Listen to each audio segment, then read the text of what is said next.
All right. All right. All right. All right.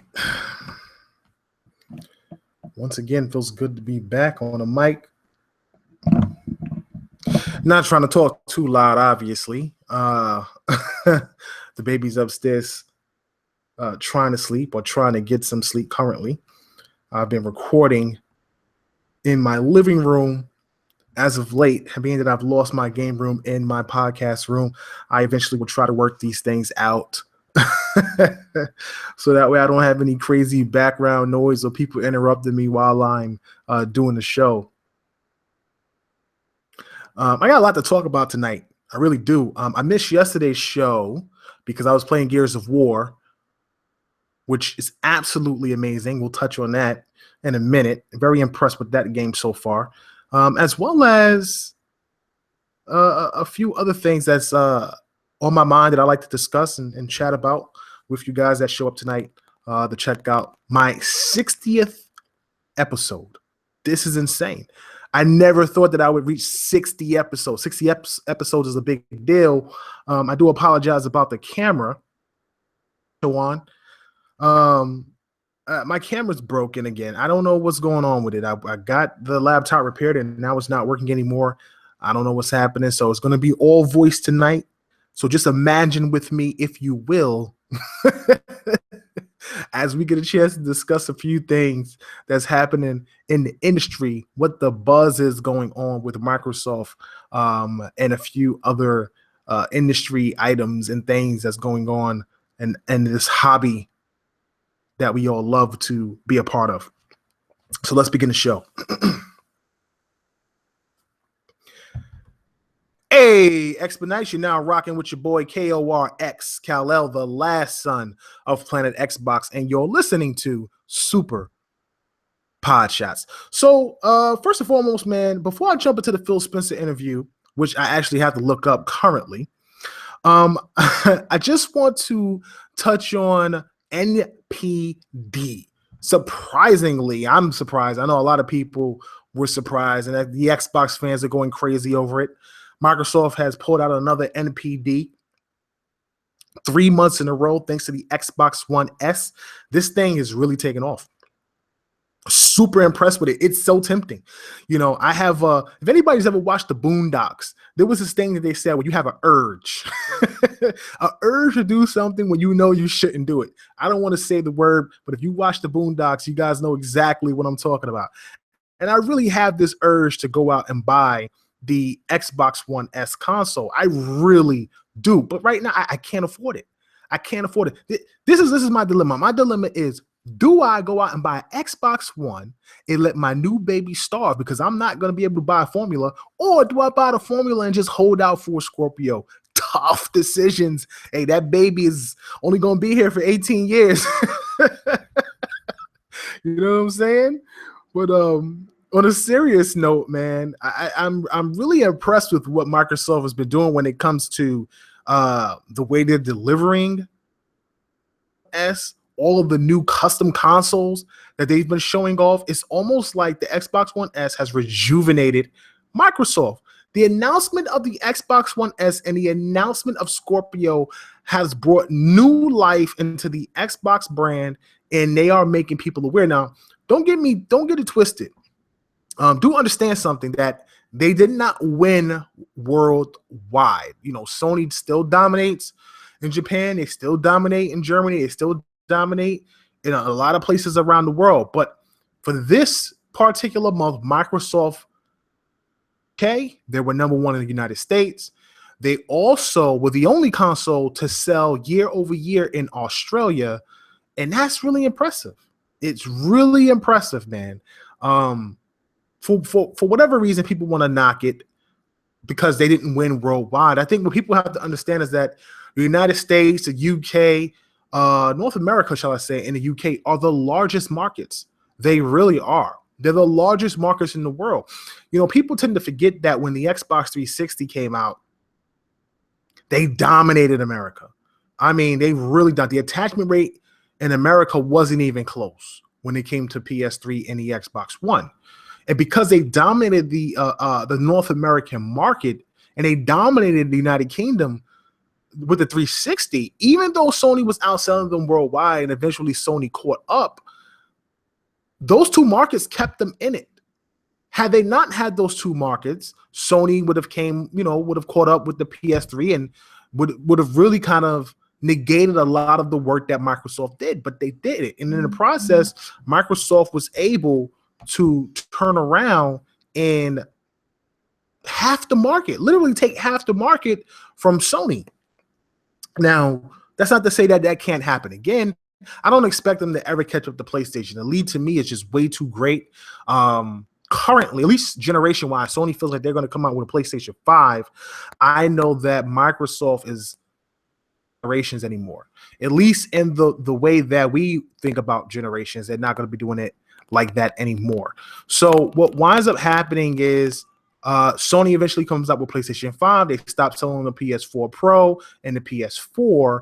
Microsoft continues with Scorpio and then whatever else they release after that, and a continued cycle like that. And they don't look at it as generations. There won't be new games. There won't be new things crossing over. So you don't have to worry about that refresh, that restart that really hurts a lot of people when you try to go out and get a new console. I know I lost a ton of games on the Xbox 360 when I cross over to the Xbox One. So I'm just very happy that Microsoft did the BC things. There's a lot of games that I own that I got back, and that's only possible because Microsoft went ahead and decided to go with backwards compatibility, and the way that they implemented it has been amazing. Guys, give me 1 second. 1 second, I will return.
Okay, apologies.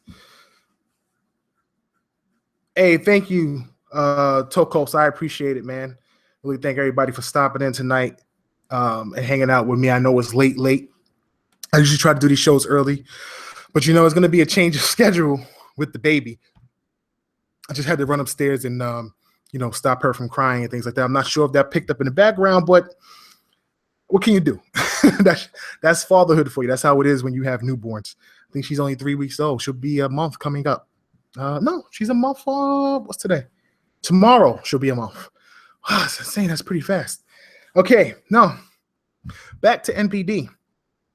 So, yeah, man, 360 was able to hold it down with those two markets. And if Microsoft can continue to do well in the United States, and that's not to say that the PlayStation 4 is not going to continue to do well, because people could be honestly waiting on the PS4 Pro and PSVR and things like that. Now, according to some of the news that I've seen today, the PlayStation virtual reality device that has released sold out pretty quickly. Now, I don't know if that's really about the abundance of how many's on the market and people are actually picking this thing up, or they just put a short, a small amount out at a time, and then and that's how they're doing it. They could be both ways. I don't want to discredit Sony, and maybe VR is very popular. They've been pushing it. I haven't been impressed with anything that they've shown, But I will say that I did get a chance to try both Oculus Rift and I got a chance to try both the HTC Vive. And as somebody who honestly does not care for virtual reality, Oculus really isn't my thing. Vive, though, Vive was very impressive.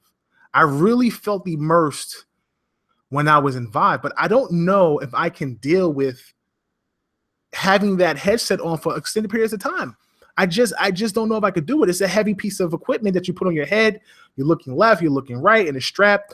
I think one of the great things about the PlayStation VR was that they made it really well balanced, where this, it's weighted in the back, it's weighted on the sides. You don't feel like your head is being weighed down in the front from the actual equipment that you're looking through and things like that. So for Sony, and we all know Sony is really good when it comes to creating equipment. And when it comes to creating hardware, they do a really good job at that. And I think they've done a really good job with PSVR. I'm just not sure if they have the software for it. Currently, my understanding is that Drive Club has not been doing well. It has not reviewed well. It has been making people sick.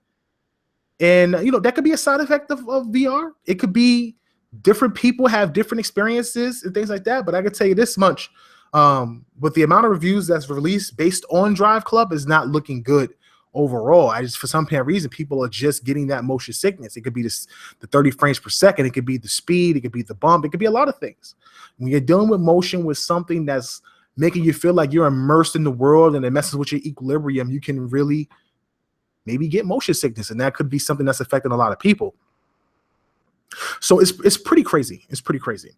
But if Microsoft continues to do well with that, and really once the PS4 Pro drops and we really get an opportunity to see how does the Xbox One Slim stack up against the PS4 Pro, then you're like, man, if they want another NPD over the PS4 Pro, Microsoft is changing the game, at least in North America. And what's crazy is that a few months ago, no one gave a thought about comparing the Xbox One Slim to the PS4 Pro. We're talking about, and at the time it wasn't the Pro, it was the Neo. No one even thought about that. It was always Neo and Scorpio.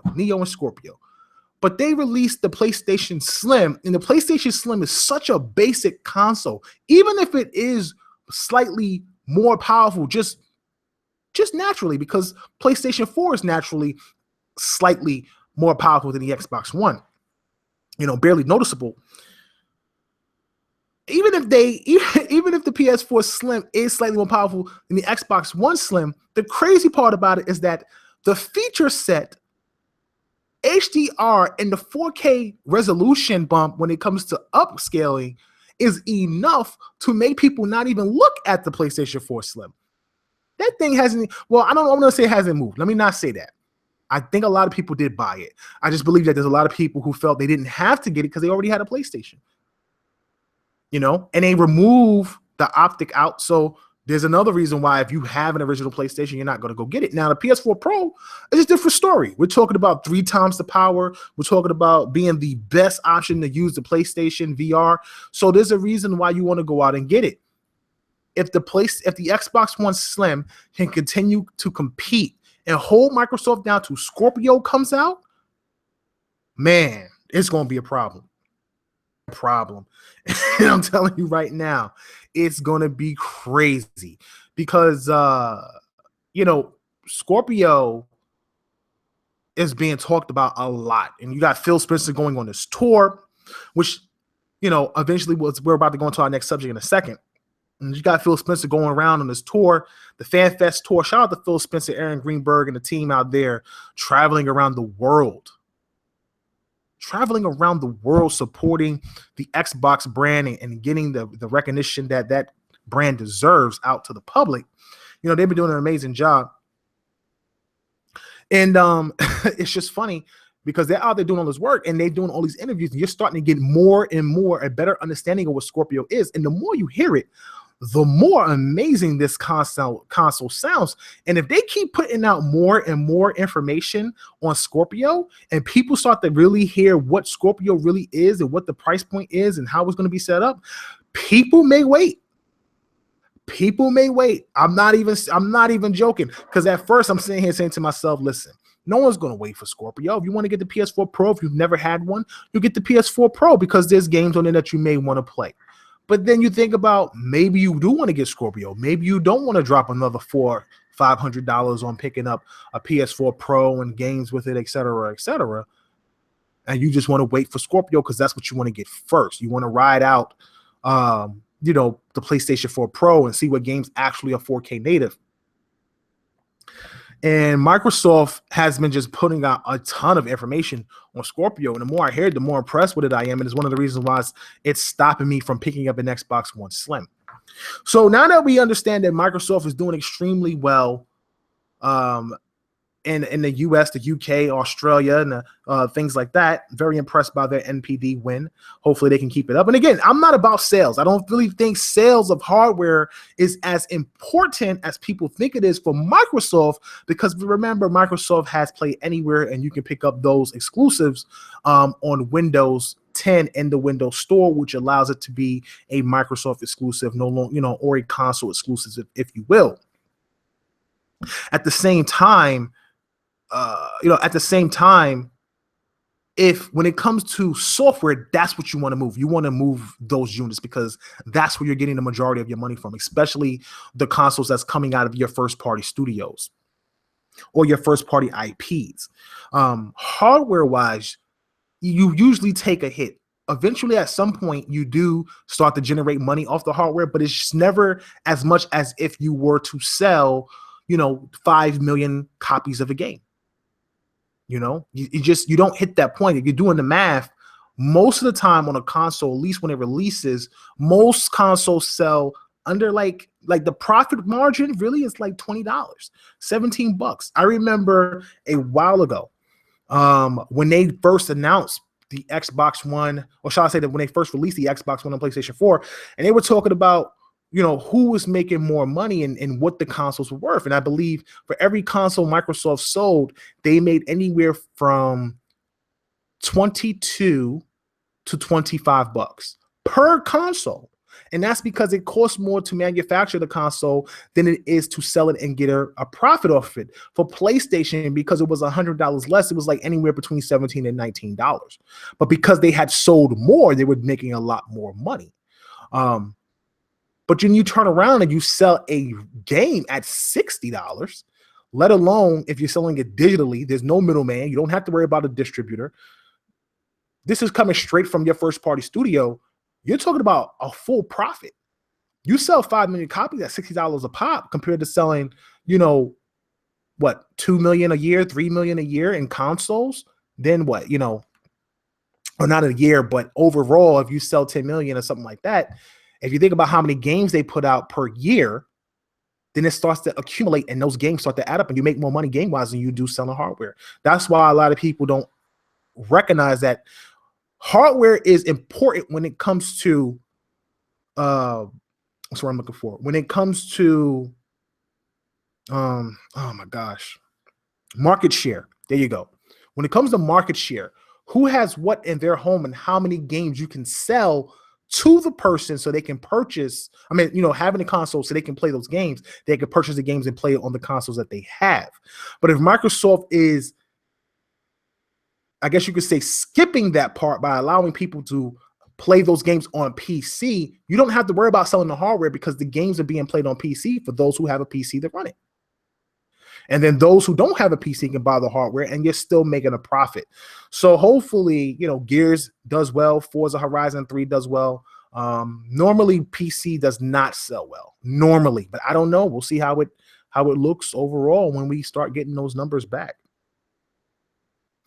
Moving on. So I want to jump to this subject about Scorpio and Phil Spencer and some of his interviews and things like that has come out as of late. I've been really impressed with some of the things he says. I know a lot of people feel like they get tired of hearing Phil Spencer because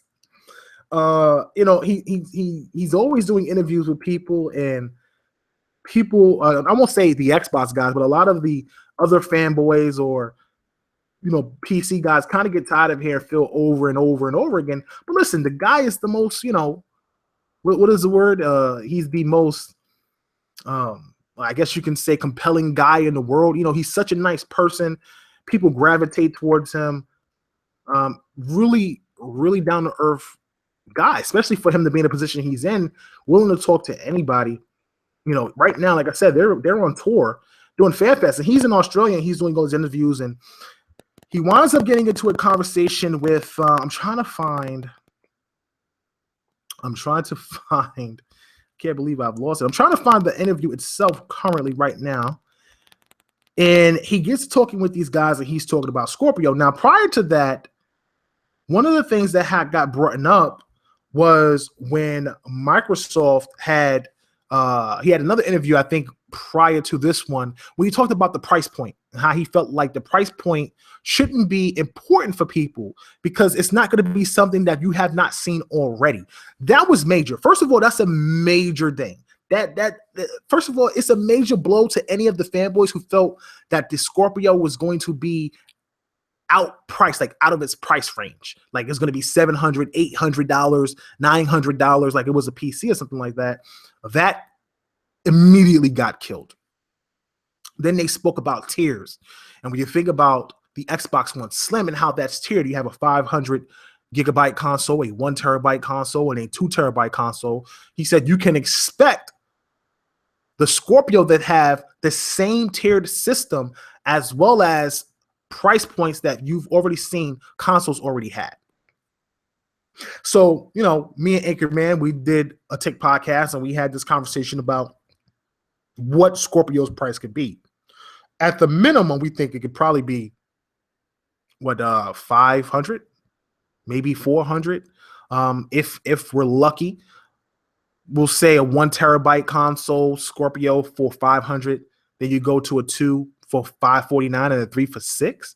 We're talking about a premium device. $600 is the most expensive console we've ever seen. That would truly make it a premium device. PS3 was $600. That didn't sell well coming out of the gate, but that also launched with didn't really have like a lot of games. You're talking about a console that's going to launch with an entire library. An entire, like if you don't have an Xbox One right now and you didn't buy Xbox Slim and you're waiting for Scorpio, at $600, most games will be 4K native. Most of the games that are exclusive on the Xbox are supposed to be 4K native. You're talking about launching a new console with an entire library of games that you might not have played yet. That is serious. And if you get it at 500 for 1 terabyte, that's well within price range. It makes sense because it's a more powerful console. It actually is better, at least I won't say it's better right now because it doesn't exist, but from what we understand and what we know, stat-wise, it is better than a PlayStation 4 Pro. So the $100 more, pay gap makes sense in comparison to having Connect forced on certain people, adding the extra $100 because of Connect for those who didn't want it, et cetera, et cetera.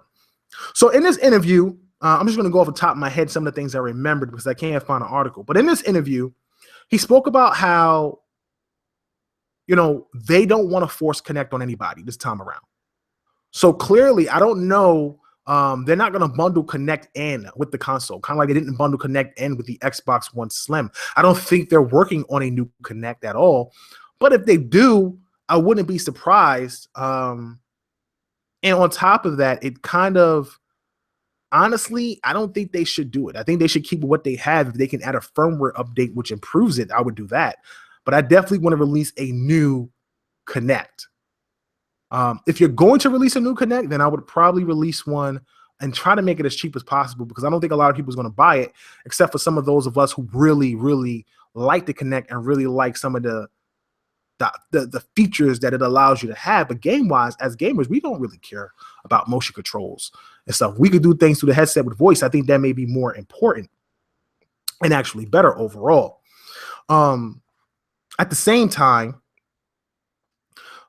he decided to talk about the hardware, the chipset. Now, this is something that we really haven't heard before. We know that the price is going to be in a range that we have seen before. It'll more than likely be something that we can all purchase. It's not going to be astronomical where it may be out of our price range like we initially thought. So that's already a plus. I've already seen what is her name? Shannon Loftus come out and said that any exclusive releasing during the release of Scorpio will be 4K native. Now, I wouldn't be surprised if they push Scalebound back. Scalebound's already being pushed. If I was them, I would push that bad boy all the way to the launch of Scorpio. That would be a release title on that console. I want it to look buttery smooth. It should be 60 frames per second, 4K. It can have the same graphic fidelity as long as everything looks amazing on screen and everything works. One of the things about that game that drives me crazy as an RPG head, first of all, I'm not a fan of co-op in an RPG. Not like an RPG, but like a JRPG in a way. And it's like a J action RPG at that. And it's more westernized because of it. But still, I'm not a fan of the co-op, let alone 4-player co-op with 4 dragons on screen. I can imagine this thing buckling. I can imagine it buckling on the Xbox One. Just buckling under the pressure of having 4 dragons on screen with 4 people. It's action orientated and you have enemies on screen and stuff. That's a lot. That's a lot to endure, I think, on the console, especially when you're trying to make the world as open as possible. But if you put this on Scorpio, that's a different story. You got the power to handle that grunt. And to me, it feels right. I think they can make it look better. It can look crisper. It will look amazing in 4K. The game already looks amazing now. Even if it's not released in just in alpha mode, the game looks amazing. So I really think that it would be great if they were to release that game on Scorpio. Crack down on something they should release on Scorpio. You'll have Forza Motorsport 7 probably releasing around that same time on Scorpio, as well as any other new IPs that they announced at this E3 or later on. Now, they're supposed to have an event October 26th. It's an there's a Windows 10 event where they get a chance to talk about hardware and software. But my understanding is that on October 26th, and keep that in mind, October 26th, they are going to be talking about Scorpio. And I assume they're going to be talking about maybe the chipset. That's a possibility. Or maybe they could be talking about the price point. That's a possibility as well. So we'll see what happens. I don't know, but Phil did say that they were going to discuss some things about Scorpio on October 26th at this conference they got coming up, which is cool for me. But again, so we all know that the PlayStation 4 Pro uses a Jaguar, AMD Jaguar chipset. And when asked, he said they're not using that chipset. That chipset. This is the chipset that both the Xbox One and the PlayStation 4 has, and the PS4 Pro has. Microsoft is not going with that chipset, which leads a lot of people to believe that they're going with Zen, and that's taking it to new hardware, which is exactly what they said. New hardware in the console. So the same year that they're supposed to be releasing Zen, which is supposedly on schedule to not push back to 2018, that will be in the Xbox One. And depending on whatever type of GPU they use, that will be in the Xbox One. And that also is supposed to be new. People always question, well, we all know PCs, you can't do 4K with 60 teraflops. I'm telling you right now, PCs and consoles, they're not the same. They just aren't. The PC person, don't get me wrong, they're very similar. Don't get me wrong. That's not what I'm saying. They're very similar in architecture. They're very, very similar in how they work. At the same time, more out of a console because of optimization. Because of those little things, you could just pull more. You could just do more. Then that's based on what's in the hardware. And because PCs are so variable, it's really hard to determine what are you getting out of your PC when you put a game in? Depends on the hardware, honestly. So, a lot of people feel like, they have a 10 teraflop GPU or whatever, and they could barely get 4K, or they got to drop the settings to medium settings and stuff like that. I'm not saying Scorpio is going to be in high fidelity. That's not what I'm saying. All I'm saying is whatever Microsoft produced, and if you've seen Gears of War, which looks absolutely incredible, absolutely incredible. I could imagine that game being at 60 frames per second at 4K. And Rod did say that game will be at 4K on Scorpio.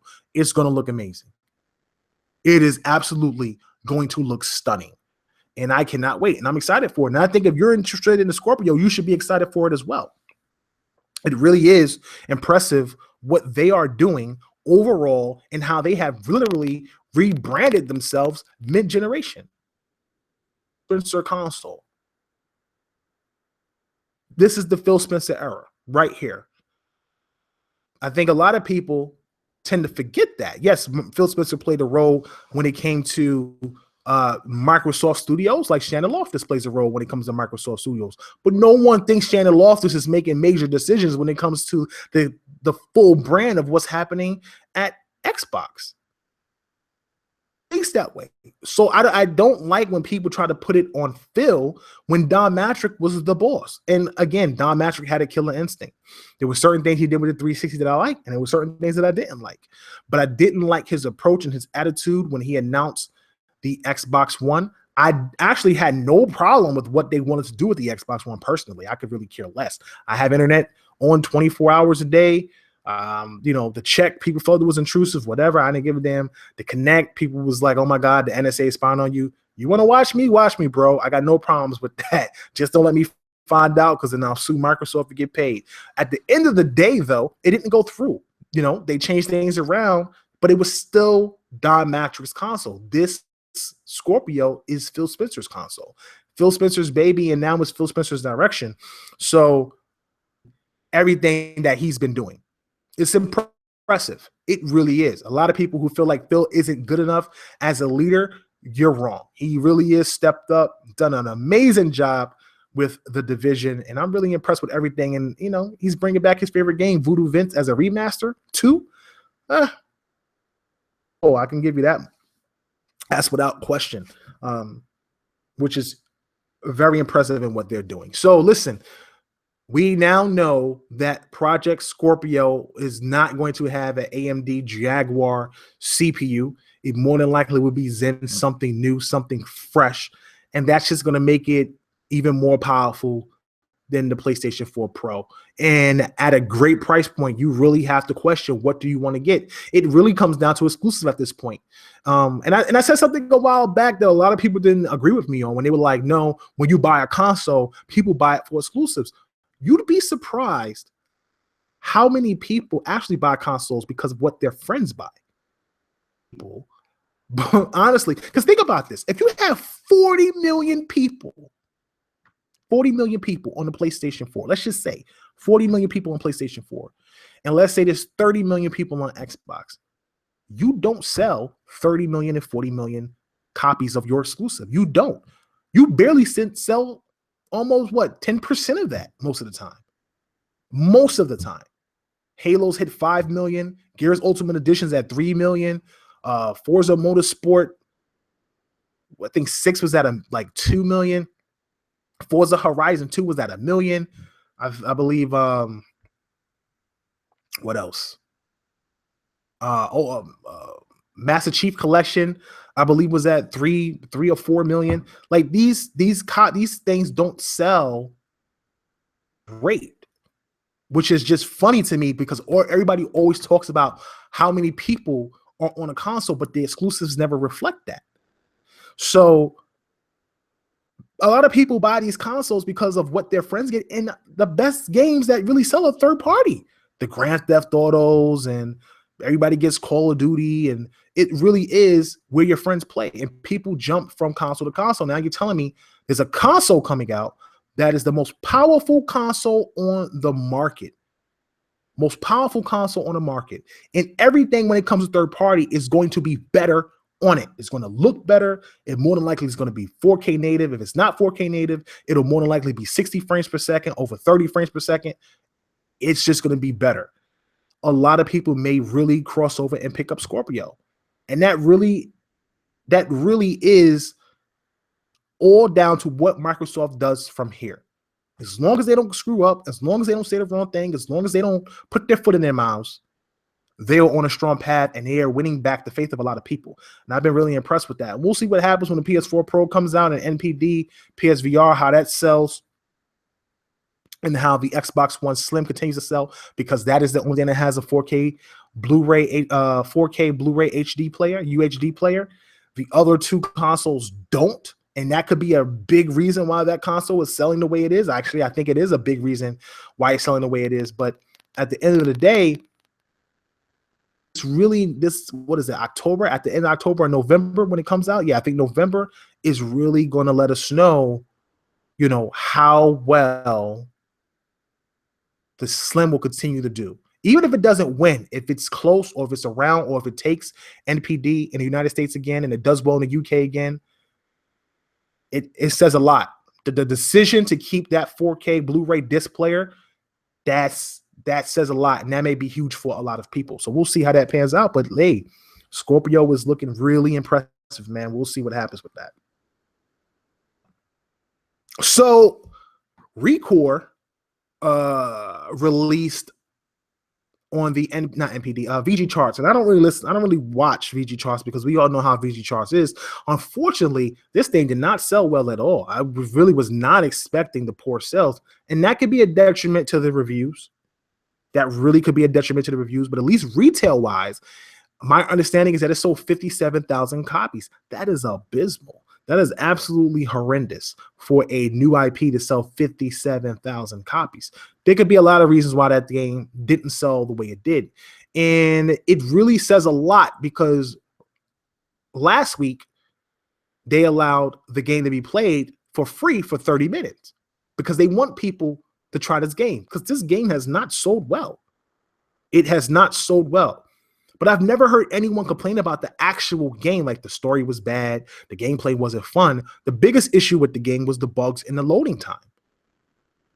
Supposedly, at least halfway fixed the loading time. I don't know about any of the bugs. I still haven't picked the game up yet. But if that was fixed, then that should definitely help increase the sales of the game. But I think a lot of people thought this game was going to be a big AAA title. Then the price point came out as $40. We realized it was more of an AA title, and people kind of gravitated away from it. And with Gears out, Forza out, I just don't see Recore selling very well from here on, at least not even the rest of the year. Maybe if it hits deals with gold, or if they give it away for free, like they kind of did with Sunset Overdrive to give people a taste of what that game actually is. And the Sunset Overdrive eventually broke 1 million. I don't know if Recore will ever break 1 million, man. It sold pretty poorly. Not even Quantum Break sold that bad.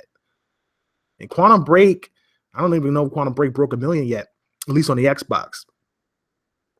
But that's devastating for Recore. And that's a new IP that I was really interested in, and something that Microsoft really needed. They really needed that new IP. People always talk about new IPs and Microsoft doesn't have enough diversity. They have diversity.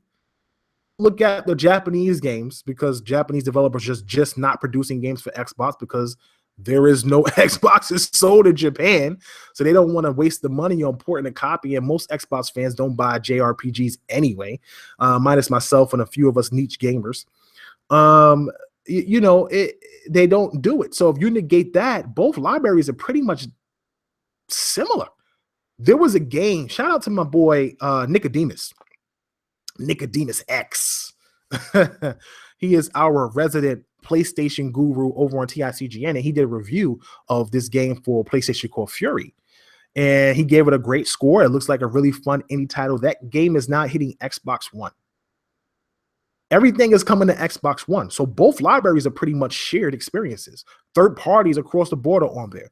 Minus the exclusives, these consoles have the same exact library. Except for the Japanese niche titles. Those JRPGs and some of those Japanese niche titles. And that's where PlayStation's diversity really comes in that aspect. But if you take away that, they both have diverse libraries. They really do. So it was really important that Microsoft continues to invest in IP. It's unfortunate that, to be honest with you, honestly, these new IPs that they have put out have been a lot of hit miss. They've been a lot of hit miss. Almost cult-like. It's like Sunset Overdrive didn't sell well, but there's a base that really loves the game. Quantum Break didn't sell well, but there's a base that really loves that game. Recore didn't sell well, but there's a base that really loves that game. You know what I'm saying? Those are 3 new IPs that they had, even though they don't own Sunset Overdrive, isn't an Insomniac title. Those are 3 new IPs that they dropped, and they none of them sold to the point to where they would require a sequel. Continue to sell is Gears, Halo, Forza. Gears, Halo, Forza. But we always asking for new IPs. No one's buying the damn games. Why? I don't know if they're bad. I don't think they're bad. I like them, actually. I think they're really good. They're not on a level of a Halo, Gears, or Forza, clearly, but they are really good. So not Sunset, excuse me. Sea of Thieves comes out next year. Scalebound comes out next year. We'll see how those games play out. You know, I'm still waiting on Cuphead, another game Microsoft has exclusively. Hopefully that picks up and that does really well. What else? There's Below. We've been waiting on Below for forever. I have no idea what Below is, but I really hope it comes through very quickly and very soon, because I played that at E3 in 2015, and that game was impressive then, and it still hasn't released. So just think about that. I played that in 2015 at E3, and it's not even here. They took it about 2017. So I don't know what's going on with that game, but I would hope that whatever they release, it works. They cannot push another game back and it be broken. Honestly, it really cannot happen. So hopefully they make sure they are on they are doing the right things when it comes to their games. And if they have to push them back, push them back. They cannot have another Recore disaster where you push the title back and the title releases and it's still broken. That's not a good look. It's not a good look at all. Gears of War released. Moving on. Amazing game. Absolutely amazing. Played the multiplayer. Multiplayer is so fast. It is so fast. 60 frames per second. You feel a difference. It is so smooth and it is so fluid and so fast. Graphically, most impressive game I've seen. Absolutely most impressive game I've seen so far. Looks stunning. Even the multiplayer looks really, really good. Man, it's great. Voice acting is really good. The little quips and jokes is funny. I'm really impressed with it. I haven't gotten too far into the game yet, but from what I've played campaign wise, I'm impressed. And I don't, a lot of people feel like the campaign was a letdown. It was too much of the same. What's funny is that you look at titles like Uncharted, and Uncharted literally is just Uncharted. They're not really changing too much of the formula of what they do in Uncharted, and yet that title continues to, review really high. What is it that people want to do with Gears to change it? They tried to change it with Judgment and it flopped. It didn't do well. You know what I'm saying? Like, no one was into Judgment. So now you're telling me that you want them to change Gears after they tried to change Gears and it didn't work. They went back to the formula that does work. Everybody loves it. But for some reviewers, too much of the same. They played it safe. So what? Since when has playing it safe been a bad thing? If it's good, if the content is good, if the story is good, if the gameplay is good. It's disappointing. And then you think about Phil Spencer's other interview where he spoke about how some people make some reviews on games and he feels that sometimes they may put out a review and it could just be trolling for clicks. And listen, we all know this is true. I don't know why people act like this does not exist. There were a lot of small media websites similar to TICGN, but we have integrity. GN crew, if you're listening. We don't ever do anything for clickbait. We really don't. How does that benefit us? It doesn't. We cannot afford to damage our reputation in any way possible. So for us, all our reputation is all we have at this point. And keeping that integrity and what we do is super important.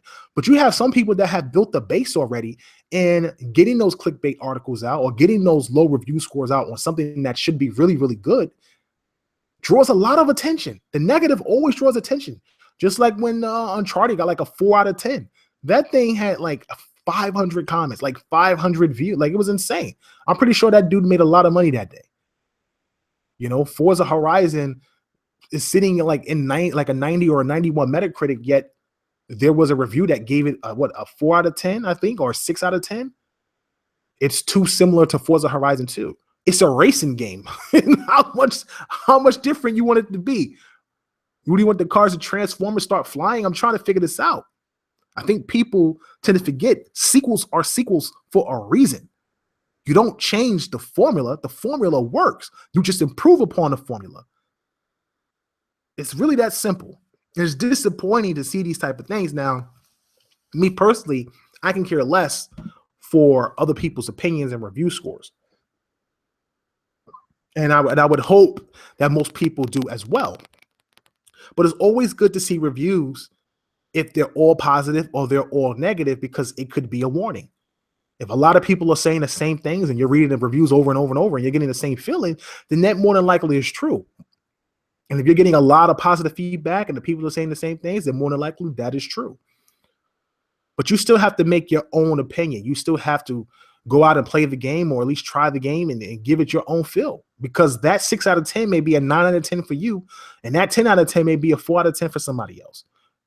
And that's not to say that's not true with some reviewers, but more than likely, I don't know.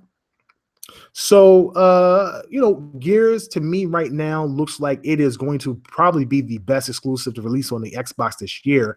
Forza Horizon 3 is absolutely amazing. But if you're a racing guy, that is the game for you. If you aren't into racing, then Gears is definitely the IP to get.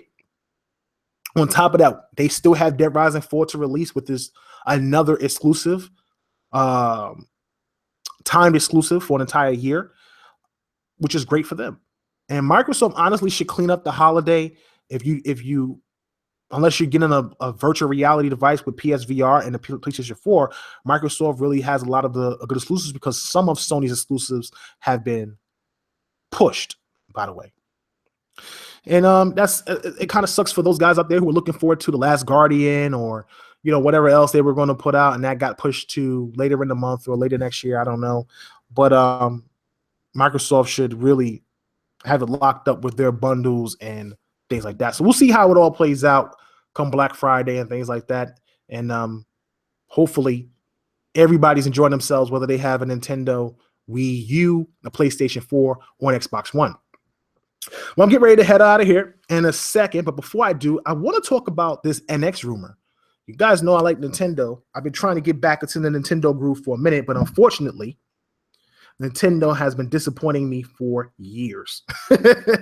And because they have been disappointing me for years, I have not been interested in picking up any type of Nintendo device. My last Nintendo console was a GameCube, and I love the GameCube. Matter of fact, I think the GameCube, my girlfriend, my wife, who was my girlfriend at the time, that was the only console, I think, and she's not a gamer, but that's the only console that we played together.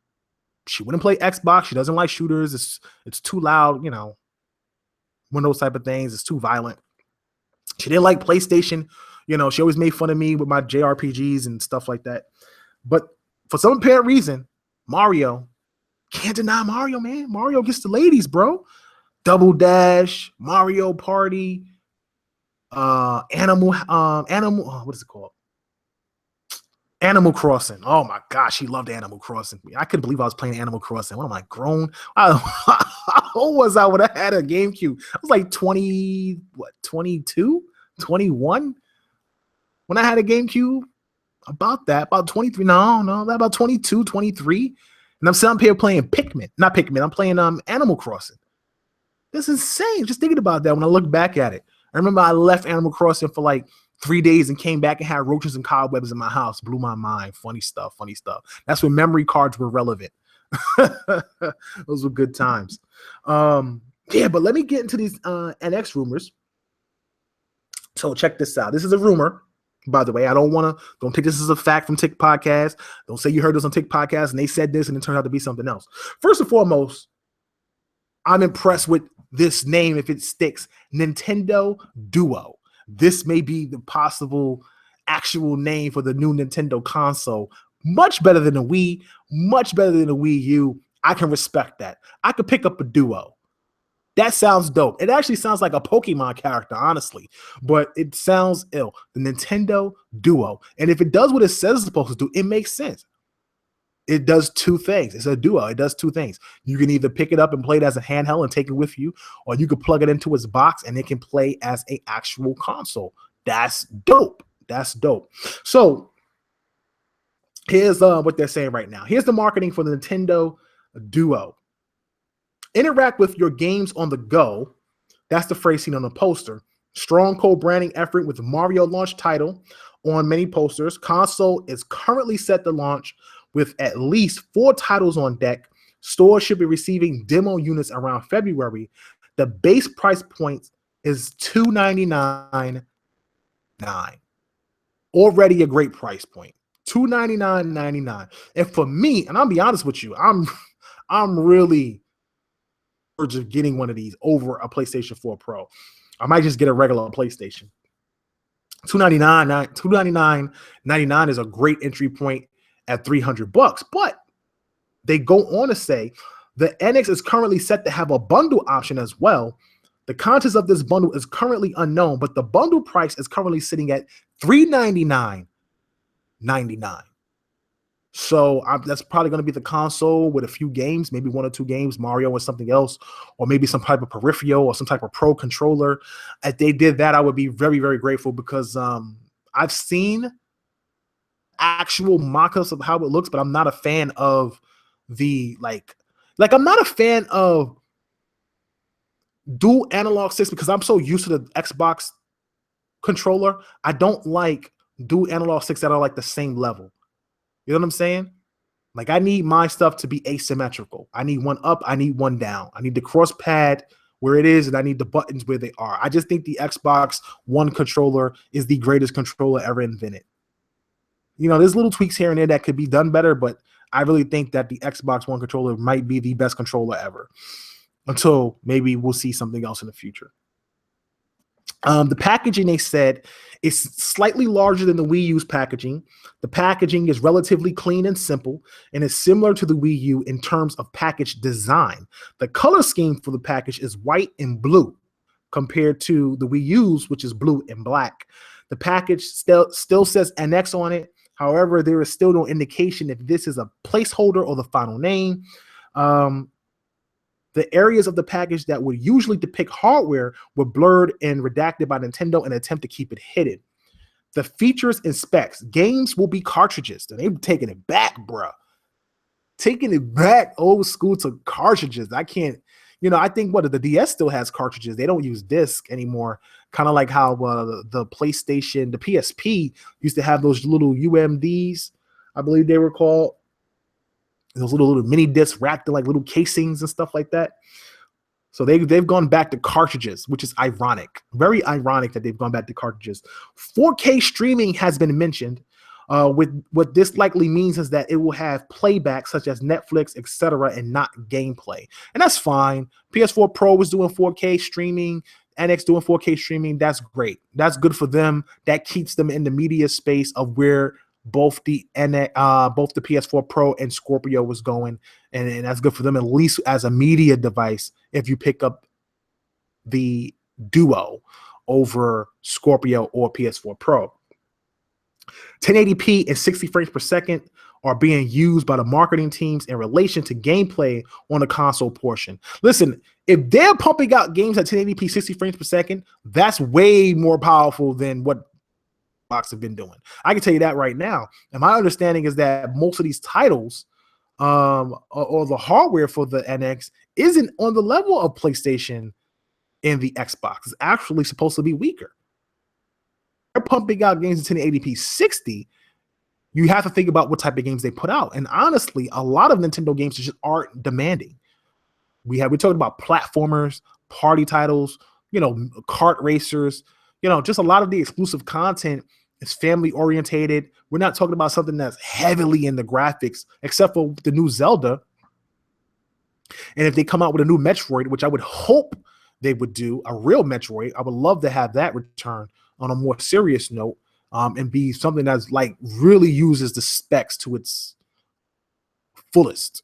And maybe that would be 1080p 30. But if they're talking about 1080p 60, shoot, most games are going to be 1080p 60 anyway on Pro and Scorpio. So I would definitely rock with an NX. I'm really on the fence and thinking about getting an NX at $399 or $299. That is really something that I would have to think about and really say to myself, this is more tempting than I thought it was going to be. And we'll see how it all plays out. I need to see it. I need to see more of it. I need to see what they're releasing with it. I need to see Nintendo's direction. The one thing about Nintendo that drives me crazy is that I need more mature titles. as a mature game, as an older gamer, as a 35-year-old man, I need more mature titles. And don't get me wrong, it's great because I have a 3-year-old son. I eventually at some point want to get him into gaming. And I think the NX would be great because Nintendo is the king of platformers.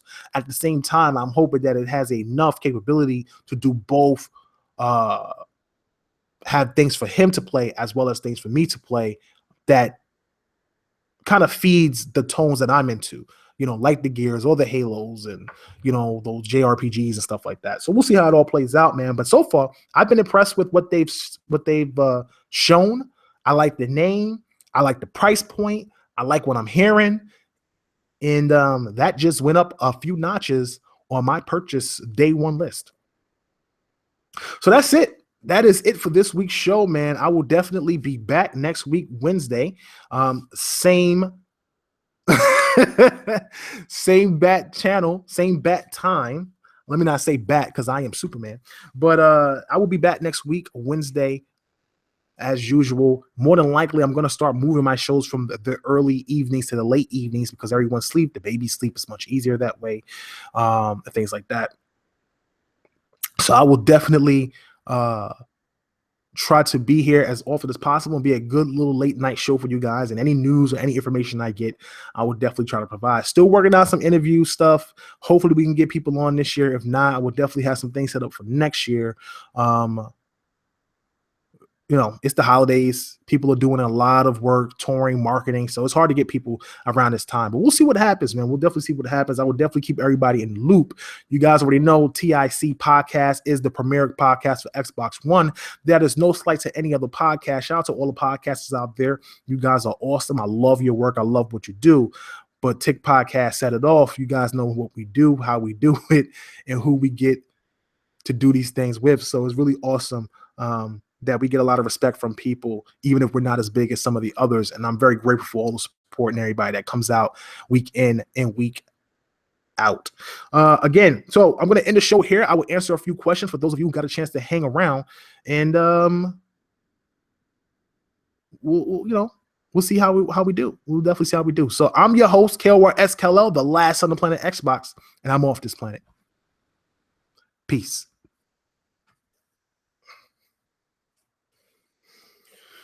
All right. So, hey, man, I want to thank everybody for stopping in. Really appreciate the support.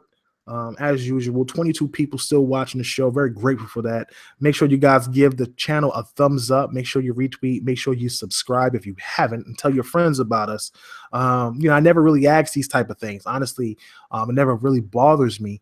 But, I'm going to start doing it.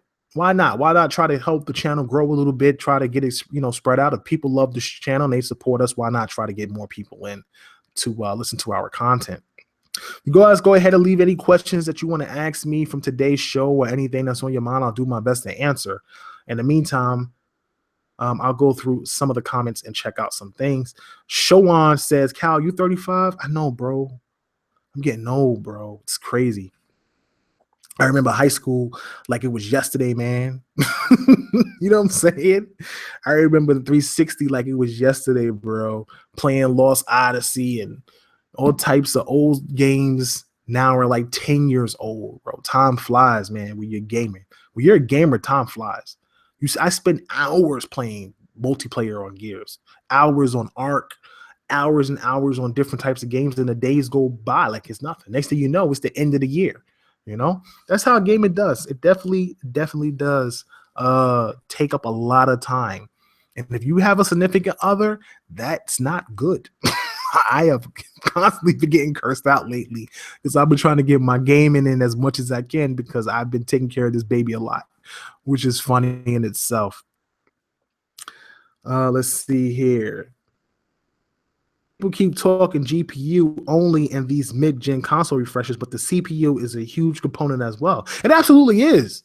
It absolutely is. I think it's because you look at the PlayStation 4 and they went with the GDDR5, which was GPU dependent. And it made everything work for the PlayStation 4, and you didn't have to rely on the CPU, so they got a very weak CPU. It's why Xbox One CPU is supposedly stronger, and it was upclocked higher, which allows Microsoft to do certain things on their console and stuff like that. But because they have one unified system, it allowed the PlayStation 4 to get games in their console much, much easier. Just much easier to do. So you wind up getting, and not to mention you have little bonus specs in the console that makes it slightly more powerful spec-wise than the Xbox One. When you think about that, it just makes games come out. It makes it easier to port, makes it easier to do. You wind up getting a larger install base, and not everybody wants to release their stuff on your console first. And that's pretty much the direction that has happened with PlayStation 4. But as of late, Microsoft has been making little strides here and there, at least in the US and the UK, which is really their markets. And that's something that they should continue to do. And if they can continue to do that, they'll be on the right path. And I think with Scorpio and with Slim, they are definitely doing things the right way. Just they have to continue to make sure that their message is right. They've had so many problems throughout the year, so many problems early on with their messaging. And right now, they are on a roll. They are on a roll. So as long as they don't mess it up, they'll be good to go. Let's see here. D21 Exclusive says, any chance the Xbox Scorpio surprise launch in August? I wouldn't be surprised. It may. It actually may. Phil Spencer came out and said that they are ahead of schedule. And I believe that a lot of devs have kits already. And I'm telling you right now, I still believe this. I think that the Xbox Scorpio, because that's what it is, it will probably have at least another teraflop or two. I just think they're going to go above 6. I don't know why. I know why, because of what we heard at E3. I just think that they keep telling people 6, because 6 was what we needed. I think what's crazy is like when you have like this, it's almost like if you're playing a console, well, you need a coax cable to hook up to your television to play games. But on the back of it, you have component cables. But the minimum is the coax cable. That's all you need is the coax cable. That's pretty much what it is. 6 teraflops is the coax cable.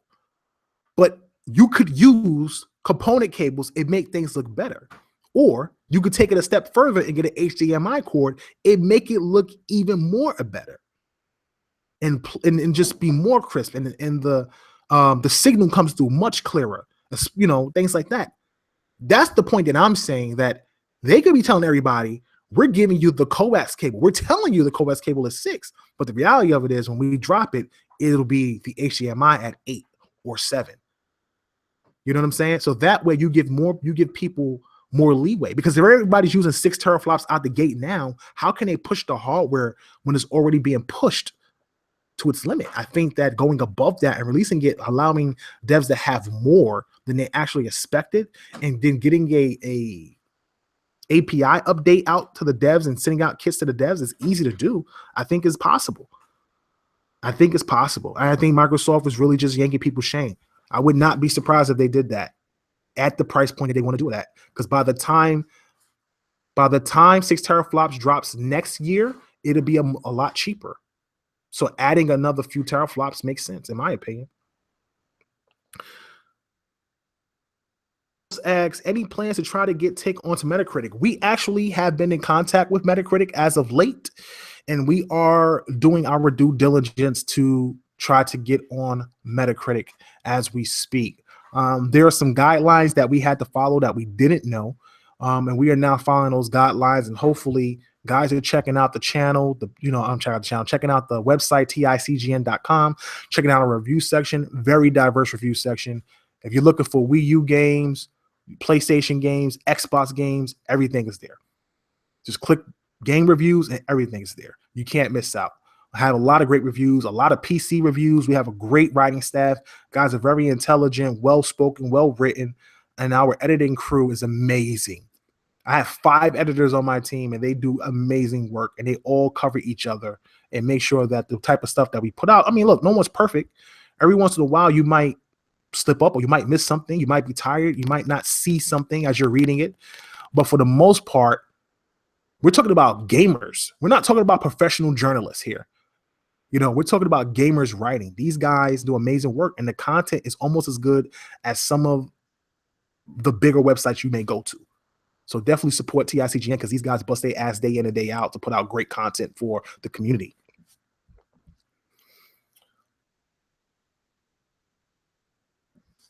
Shawan says, I'm married and my man cave is equal to going to the club for me. Bro, I used to be like that, bro. I used to be in that joint all day, every day. But I can't, my wife took it over. I can't argue with the missus. And it's now my daughter's room. So I'm downstairs in the living room. I had to literally move the cable box upstairs because my wife wants to watch TV and I want to be on the Xbox 24/7. So, that's a conflict of interest. Courtney Spence, hey, what's up, brother, man? Thank you for stopping in. I really appreciate it. He says, hey, Cal, remember the driver game? Why can't they build a Forza Horizon like that with a good story, missions, and characters? They should do that. They should do that. I don't know why they don't do that either. You look at Forza Horizon, you look at the characters stepping out of the car, talking to each other, all the people, but they don't really put a lot of, that's what I'm looking for. Like, the crazy thing about that game is that if they did do it, the world, I think, couldn't be as big as they make it. They would have to shrink it because now you're talking about getting out of cars, interacting with people, going into buildings. There's a certain level of resources that you have to take from just racing and put it into the actual character design, character development, what they can carry, whether you have a gun, do you fight, what's the storyline about? Are you just a driver? Are you just, escaping cop cars? I would love that. I would love if Forza did something like if the Turn 10 team or the Playground team did something like that. I think it would absolutely be amazing and would blow everybody's mind and catch the whole entire Xbox community off guard. Be hyped for it because we know how good Forza Horizon is. We would instantly buy it. A Forza Horizon game with action, you can actually do things instead of just drop. Oh my God, I don't even want to think about it. Leonardo S says, what do you think of how Square Enix, Sony, and many game sites are treating Rise of the Tomb Raider as a PS4 exclusive, not mentioning all the extra content is also available on Xbox and PC? Hey, they're trying to make up, man. It's like you break up with a girl, you went out with another chick, but you can't tell her while the other chick was banging. You gotta talk about why she hot. So that's what they doing. You know what I'm saying? That's just how it is. You can be like, yo, I left you for this other girl and she was hot, but I can't tell you that. I got to tell you why you hot and why I'm coming back. And that's what they got to do.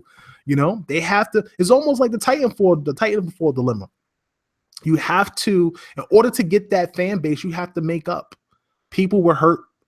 People were genuinely hurt from what happened with Tomb Raider. Tomb Raider is not even like Sony's game. It was Sega's game. Then it ported over to PlayStation after Sega Saturn, died out or whatever, which is just ironic to me because I've been seeing a whole bunch of titles, Welcome Home, Welcome This and all that. I'm like, oh my God, stop. Kelvin Brandon says, you're never too old for gaming. It's in your blood. Absolutely, brother. Absolutely. I think a lot of people tend to forget that. We are gamers. We grew up in a gaming generation. And I think as we get older in our 50s and our 60s and our 70s, we'll still be gamers unless we're senile or we have carpal tunnel, one or the other. But for the most part, if we're sane and our hands still work and we're able to pick up a controller, we'll continue to play games. And though it's a kid's game, I think this is our hobby. It's almost as if someone who used to read books back in the day and where we're amazed by the stories of like J.K. Tolkien, or William Shakespeare or something like that, people who were amazed by some of the poems and things. That's what they did when they were younger, and they continue to do that as they got older. And then you have other things like ping pong or tennis or sports. But for us, it's now digital. It's interactive in the future. And for us, even as we get older, I think we'll still continue to play games and it'll be a hobby. And people won't look at us like we're old. Like, oh, look at that old person playing games. But hey, that's what we do. It's in our blood and we'll always be gamers, I think, until we all die.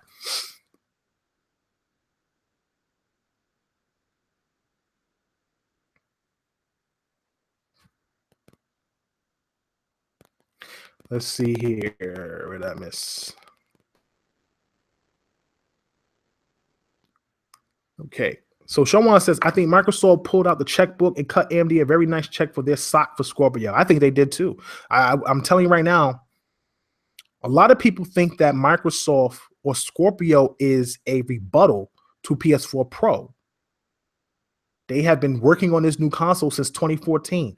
Right after the Xbox One release, they started looking for a super creator. I said this before.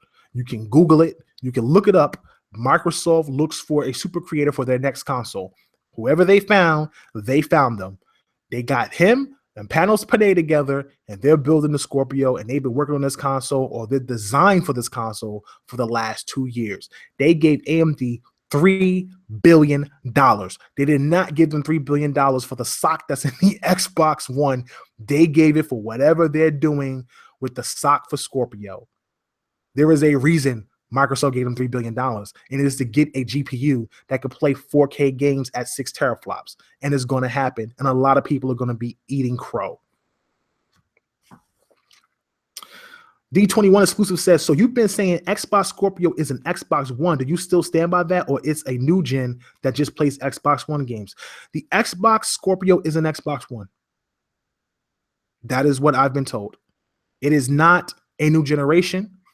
It is just a Xbox One. That's what it is. Now, the Xbox after Scorpio, remember, keep in mind, this is a mid-gen upgrade. This is what it's been told it as. It is not a new generation. And even if it was a new generation, they're not counting it as a new generation. They're saying the Scorpio is an Xbox One. It is a more powerful Xbox One. And it'll allow you to play all the Xbox One games by disc. So there's going to be some components where it's, it'll recognize the Xbox One games itself, as well as all of the virtual reality games that you'll be able to play on it with Oculus or Vive, depending on what you get, because both will work with Scorpio. And those will be the only titles that's exclusives, unless, my understanding is, unless a developer decides to make an exclusive for the console only. Phil doesn't want that to happen. They don't want to leave any gamers behind, but my understanding is that they can't force developers to do anything that they don't want to do. And if a developer wants to use the full power of the console and not worry about making a game for Xbox One, they have allowed them to do that. So it'll be disappointing to the Xbox One consumer to see this amazing game using 6 teraflops of power and the latest tech and CPU, GPU technology, but it's not coming to Xbox One because it can only be played on Scorpio. And that would be disappointing, but that's what Microsoft is allowing them to do, allowing them to do what they want to do with their games, to make their games the best that they can. I don't think every game will be 4K native.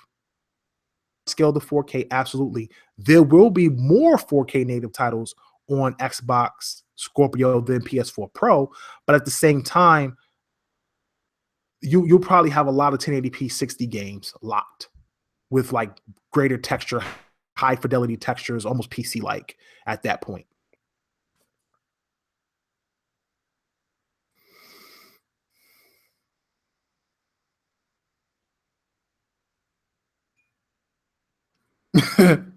Yo, Toko's going from a man cave to the living room is like going from filet mignon to a man, which gotta go.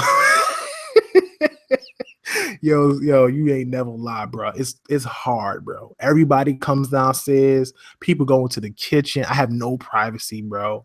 I gotta watch my mouth around my son. Like, bro, it really is. It's tough. It is tough, but I mean, it is what it is, man. I got my 4K TV down here, though. I can say that. So, but it definitely is tough. I'm gonna have to get a 4-bedroom house.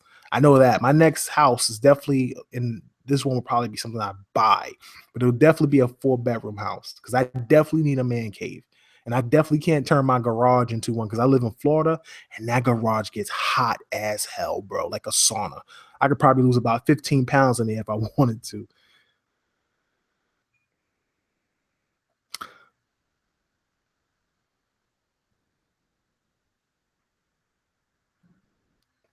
Let's see here.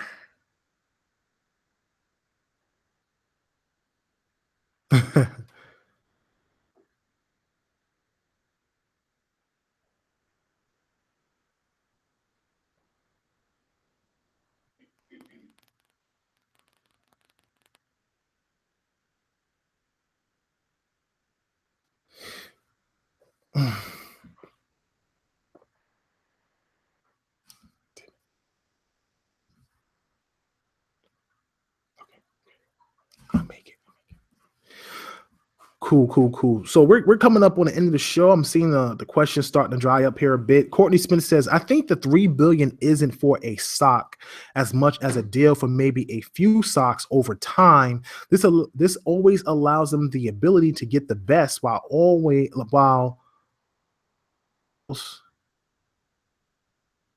I guess while allows them to get the instant money they needed. Okay, so my understanding is, all right, so what you're saying is that the 3 billion is so that way they can get all of the stocks over time and not have to worry about constantly paying them. And then at the same time, it allows AMD to get the instant money they needed. But 3 billion is too much, bro. Think about that's too much. First of all, most of the time when you get these stocks, like I think a lot of people tend to forget that when these companies like PlayStation, Nintendo, and Microsoft, when they get these chips are like a third of the price. That's the funny thing. Like with PC gamers, they always talking about, oh, well, you know, this chip costs $800. Dude, they get it for $200. Like they're getting it for like a third of the price. They get massive discounts because they're buying in bulk. So, you know, what do you have? Like 20 million consoles out there? 20, I don't know. My understanding is that it's supposed to be at the end of the year, they could hit 30 million. That's what I've heard. I don't want to say who my source is, but I do have a legit source saying that Microsoft was at around 30 million consoles out there. But they're getting it at a third of the price. So 3 billion, maybe a billion, maybe $1.5 billion, but I can't see 3 billion all going to Xbox One. This doesn't make sense. And then you got to think about over time, that chip gets cheaper and cheaper, and they make it smaller and smaller. I just really think that 3 billion was definitely an investment into other things as well. Your consoles. And I think Scorpio was always in mind. The next console was always in mind. They were going to go with AMD. They had this direction that they wanted to do with Windows 10. Clearly, that's something that they've been thinking about or working on for years. It's not something that they just came up with overnight and decided that they were just going to make Windows 10 and the UWP and have all the games go forward compatible and backward compatible. That has to be a planned out sequence. I think 3 billion to AMD was a plan. Scorpio was a plan, and it's all rolling, bro. It is rolling right now. And they got it rolling.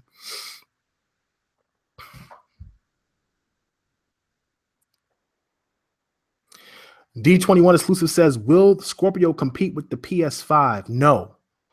I believe Scorpio was meant to compete with the PS4 Pro. That's not what they intended it for, but it's just a premium. It's a premium Xbox One. I think the console after that, like the console after Scorpio, is going to be a problem. I don't think Microsoft will ever put themselves in a position where they have weaker hardware again. They've lost so much. After they've built so much with 360. 360, arguably, if you take away Red Ring of Death, could have been probably one of the greatest consoles of all time, probably top 3. And I mean, there's a lot of consoles, but definitely at least top 3, top 5. And Red Ring of Death really hurt it, but they had an $80 million. They had an 80 million install base. 80 million. And now they're sitting around 30 million. That's a big drop off, especially when your competition has about 45 million is ahead of you by 15 or 20 million people. That's a lot. So I don't think they ever want to put themselves in a position where they're looked at as second place. They either want to be on par, or if they are weaker, the games still look the same. They'll never be 900p, 1080p. They will run at what they are meant to run at. I don't think they ever want to be in a position of weakness again. And I think Phil understands that. I think he understands that the gamers don't want that. And Scorpio is a thank you to the gamers. It really is. It is. If you want a premium device, you want something powerful, get Scorpio. And I said this before. I thought that if Microsoft did come out with a console that released their games on PC, you have to have. I mean, if you have exclusives and you release them on PC, you have to have a console that comes close to that, because you're talking about Xbox gamers who are diehard gamers that constantly go at bat and talk about exclusives, and how amazing they look on that console. And now those games that are meant for that console aren't even the best versions of those games. The best versions are on PC. So it's almost a slap in the face to some people. So having a console that has the power to run games either at that fidelity or at a higher resolution than maybe even the PC version, then that says a lot. And a lot of people will be happy with that and won't gripe so much about exclusives going to PC because they have a console that's on par with it. And that's not to say that it will consistently be on par with it, because there's new technology coming out all the time. But just think about this for 1 second. Even if 6 teraflops isn't a lot, they just got the newest GPU and the newest CPU coming out of AMD. The newest. So when those new cards hit PC, the Xbox console already has it. So they will be on par. They just may not have the processing power. But you're talking about 6 teraflops and 12 gigs of RAM. 12 gigs of RAM with a new CPU and a new GPU. That says a lot, bro. Even for a mid-gen upgrade, that says a lot. And I think the next console after that comes out 2021. Around PlayStation 5 probably comes out 2020 or 2021 as well. 4 years, 3 or 4 years from now. Arthur Hughes asks, have you tried WWE 2K17? I have not, but I do have the free one they gave away, and I would like to try it. The last wrestling game I played was SmackDown, which is a long time ago. Just goes to tell you how old I am. And I don't play wrestling games anymore. I was a big Rock fan. My favorite wrestlers growing up as a kid was Hulk Hogan, the Ultimate Warrior. And as I got older and those guys faded out, it was Ravishing. No, not Ravishing. Excuse me. Razor Ramon, Chico. Razor Ramon was the man. Mr. Perfect. And then after they faded out, it was The Rock, Ric Flair, Wonder Boy. Woo! Yo, you can't. Hey, Ric Flair is smooth, bro. Ric Flair is smooth, bro. Stone Cold and the Heartbreak Kid, Shawn Michaels. That was my dude from when he was with the Rockers. Him and Marty Jannetty. Damn, dude, you taking me back on a wrestling? I didn't even know my wrestling knowledge was that good, bro. I just impressed myself just now. I didn't even know my wrestling knowledge was that good, bro. I got some wrestling knowledge out there on these fools, man. I grew up on wrestling, but I stopped watching it as I got older. That's funny, though. But I would love to try out I'm going to try out the one that I got for free before I look at the new one. It's different. It's not like it used to be back in the day when the characters were actually characters.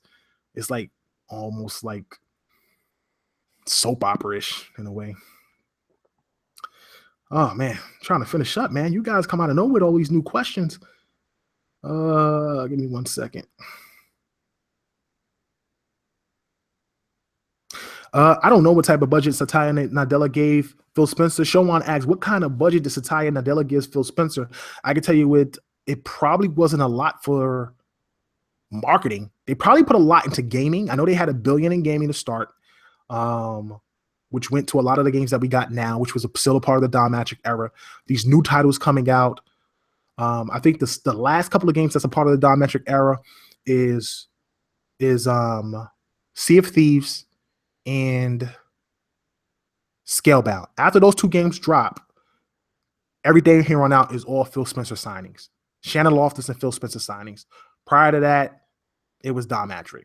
So a lot of those titles released or were announced around when the Xbox One first came out 3 years ago. That was part of the Dominatrix era. Those were deals that they were signed way before he left, and that was a part of that. They're filling those out, and now everything new we get at this upcoming E3 and stuff like that, I believe is all Phil Spencer's ideas, Phil Spencer's way of thinking. Him and Shannon Loftus working together. But their budget for marketing is entirely gone.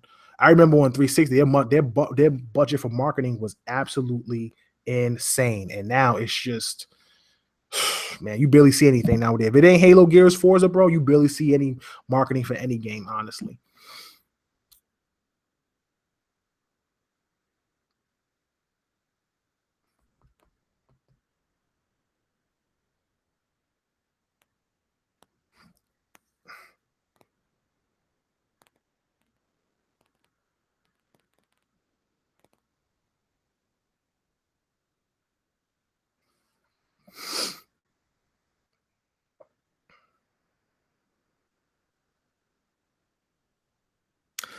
Clinton Forbes said if he wants to see what performance Xbox Scorpio will produce, like what card out right now is comparable. Oh man, I'm not a PC guy. I see a lot of people saying the 1080 something. I always see 1080 or the 9 something. I don't know what it is. I don't play on PC. I couldn't tell you. But I know a lot of people always say it's comparable to the 1080 or the 1080 or the 9 something like that. Yeah, something like that, like the 1060 or the 1070. Yeah, one of those type of cards is comparable to that, which is kind of like a high-end card right now, but it wouldn't be a high-end card next year. Like, by the time next year comes out, it wouldn't be. But you think about it like this, if you're getting a new GPU, it ain't going to be a 1070 or a 1080. It's going to be something better than that. So it says a lot, man. Microsoft is they got something.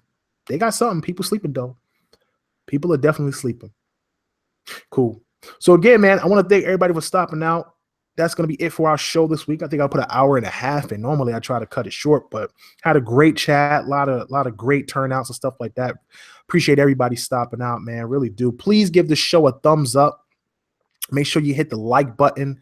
Would be greatly appreciated and be very grateful for that. Spread it out to your channels and your friends and stuff like that. Let's get Tick Podcast some support out there and things like that. Very grateful for all the people that always show up every day, every week, every weekend and week out. Like I said before, on Mondays we have the Multiverse podcast that starts at 8 p.m. with Anchorman V and Fame Entertainment. They get a chance to talk about comic books, movies, video games, all types of stuff. It's the Multiverse. On Tuesdays we have Writer's Block with Kid Smooth. You guys know who Kid Smooth is. Very controversial guy, calls himself the Xbot. But we also have Nicodemus X, who is the PlayStation dude, and those guys bump heads. And that is our platform show. And you guys can hear about PlayStation and Xbox if you're into that. Wednesdays, you have me, Kal-El, the last on the planet Xbox, representing the Xbox platform. And I get a chance to talk about the buzz in the industry, anything that's buzzing right now in the industry. Thursdays, we usually have off. And then on Fridays, we alternate between Tick Podcasts, which we have this Friday with myself, B Money, and Anchorman V. And then, of course, the following Friday, we have Anchorman V show, Top Shelf, where he takes a topic and he gets a chance to just talk about it for 6 or 7 minutes and give a hard opinion on that particular topic. So definitely, guys, check out the channel. We got something for you every week. We are working on little things here and there, getting the site up to snuff. Make sure we get a forum for you guys to join, chat, talk, support, retweet, subscribe, all that great stuff, man. Really appreciate all the support. We are here for you. We are for the fans, by the fans, all the time, every day. And make sure you hang out with us around Christmas for the Tickmas giveaway. Last year, we gave away 12 games. 12 games. The year before that, we gave away 7. I don't know how we're going to do it this year. We'll see what happens. It may not be as much, but it will definitely be quality titles, and we'll see how that all works out. I want to thank everybody for their support. I'm your host, Jaguar Kal-El, the last on the planet Xbox, and I'm off this planet, guys. Peace and have a good night.